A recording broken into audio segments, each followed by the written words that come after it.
মা আমার কাছে আমার জীবনের পৃথিবীর শ্রেষ্ঠ মানুষ।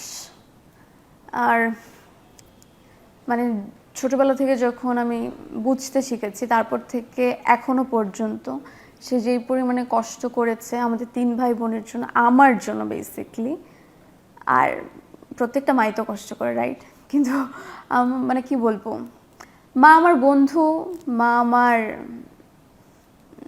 পছন্দের মানুষ, ভালোবাসার মানুষ। মা আমার অ্যাকচুয়ালি সব। মানুষের জীবনে ছোটবেলা থেকে বেস্ট ফ্রেন্ড থাকে, আমার বেস্ট ফ্রেন্ড ছিল না, ছিল কিন্তু বেস্ট ফ্রেন্ডকে যেটা শেয়ার করতাম না সেটা মাকে এসে শেয়ার করতাম। আর মা খুবই স্ট্রিক্ট ছিলেন, আবার তার পাশাপাশি আমি জানি না এটা কীভাবে একটা মানুষের দ্বারা সম্ভব যে স্ট্রিক্টও আবার ফ্রেন্ডলি আচরণও করেছে আমার সাথে। তো হয়তো এই জন্যই আমরা এইভাবে মানে শিক্ষা পেয়েছি বা বড় হয়েছি। তো মাকে ছাড়া আসলে আমার দিন চলে না।